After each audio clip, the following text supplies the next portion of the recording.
Hey everybody, I'm back with my review of the SimpliSafe system, and I promised you guys I would try to get it all in one video, and just when I was doing all of my research and getting all my information together, I found that it was very lengthy and I did not want to bore you to death, so I have decided to break it into 3 separate videos. So today we're going to talk about one of those points, and then I'll break down the other 2 into separate videos that hopefully will not completely be boring, that will be helpful and informative. So to review, for those of you who didn't see my other videos, we are talking about security systems and how to choose the right security system. And in doing my research for my family and finding the right one, I ran across a magazine that's a security professional magazine. So not everybody would just run across this magazine in the magazine aisle, but it had a very informative, very helpful article written by a security industry professional who posed as a consumer and went and purchased a SimpliSafe system.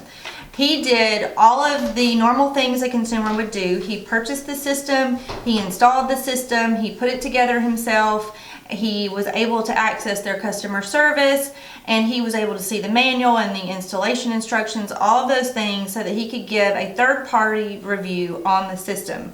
So that he could give a pretty honest review. So I think it's a pretty good informative review. So today we're going to talk about the main point, which is the actual equipment of the SimpliSafe system. If you're not familiar with SimpliSafe, it is a DIY system, and it is, you order it, it's shipped to you, and you supposedly, based on this article, you put in the system very easily, and it is, there's no wires, it's a wireless system, and you don't need a professional installer to put it in.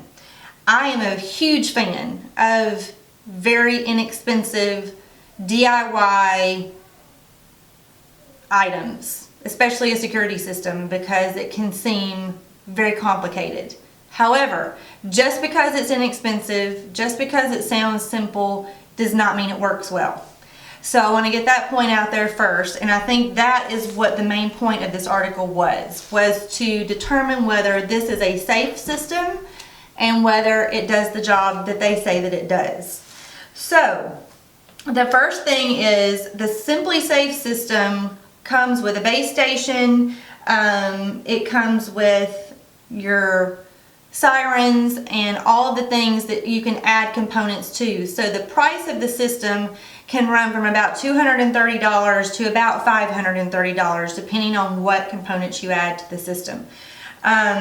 In finding this article, the man that did this, he went over all of the components of the system. And one of the things he found that was very important, that I didn't know much about until I was reading the article, is there are standards of practice in the security industry. It's just like any industry. They have specific standards that they must follow to make things safe, to make sure they work, and that everybody has to adhere to that is a part of that particular environment. So they have to find a way for everybody to be on the same page. So in saying that, there are components in security system equipment that have to be UL listed. They have to be tested, and they have to be done in a standardized way where everybody has to follow the same rules, basically. In finding this SimpliSafe system, this man determined that there were only 2 components in the SimpliSafe system that were UL listed, which means they were the only 2 components in the system that had to be within those standards. One is a smoke alarm, and one is the carbon monoxide sensor. The carbon monoxide sensor and the smoke alarm you can buy separately fairly easily in other places without having to go through SimpliSafe. And it's a little disturbing to know that the actual security system, part of their system, is not UL listed. So there's no standardized process. They don't have theirs tested the way all other professional security companies have theirs tested. So that was the first disturbing thing that this particular article mentioned. The second thing is the base station of their system is out in the open. As I said, it's wireless. It can be sitting on a table, it can be sitting on the kitchen counter, anywhere that somebody could visibly see it, an intruder could see it, they could easily come in, do something to disable the system, destroy the system, make it completely unusable in a matter of seconds. So that would be a negative when you want something secure in your home. One of the other things they found is that the sirens that when you have a security system in your home that does things more than just the security, it does flood censoring, it does CO2 censoring, it does smoke, all of those things.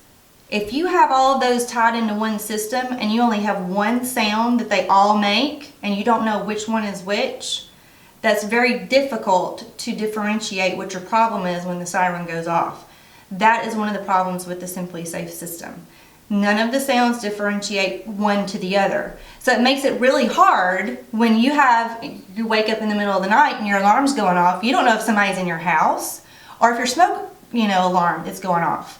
You just don't know. And if you wait until the text message comes in, that by the way you have to pay extra for with SimpliSafe to get the text messaging, if you wait for that to come in, or you have to go over to where the panel is and find out what your problem is. That takes a lot of time, and it's really not good to do that when you don't know if there's an intruder in your home. So probably not a good thing to have in a security system. There were several other things that they found that were not really beneficial to you as the consumer or to us as the consumer. And a couple of the things that they noticed with the wireless system. When you have a wireless system, that is an awesome idea because you don't have to worry about the wires and you don't have to worry about cutting into your wall. However, if the wireless system is not encrypted, then other people outside your home can see into your home and they can spy on you, they can see things you don't want them to see. SimpliSafe's wireless system is not encrypted. Based on this article, based on his finding, it says they do not have encrypted wireless technology available. So again, I would not want that as my security system. I would not find that secure. Additionally, they talk about how cutting wiring could be a negative because cutting any protective loop wiring on a normally closed burglar alarm circuit triggers the alarm system. In a normal, professionally made, even if it's DIY and you put it in yourself, if it's professionally made and you put that system in your home, if the wiring is cut in any way, it doesn't impair the system. It alerts the system. It triggers it to go off and let you know. In a SimpliSafe system, based on this article that I'm reading, if you were to cut anything that is connected to the power, it's not going to let you know. It just impairs it and it doesn't work. One of the last things I want to mention about the actual components itself is the fact that the battery life. If you have a system that is, say your power goes out and you're out of town and you have a professionally made manufactured system, the minimum they are required based on the UL listed standardized requirements is 24 hours. It must run on battery after the power is out. That's just standard across the board. Based on this article, SimpliSafe only runs for 8 hours after the power goes out. So I don't know about you, but all of these things just in this first video is very upsetting to know that there is a system out there that they are marketing to consumers that they want you to think is a better system because you're getting around the middleman, you're not spending maybe as much money, you can install it yourself, and it looks pretty, but it doesn't do the job. And I think the number one thing that most of us consumers, I know I do, is I want my security system to be secure. I want it to keep my family safe. So hopefully this video was helpful to you. Come back and check out my other 2 videos. I'm going to cover monitoring and contracts, and I'm also going to cover customer service. How are they educated? Do they know about their system? Are they helpful? All of those things are also a part of this security system video series. So hopefully you'll come back, you'll check out the other 2 videos, and some of this information will be helpful. Thank you.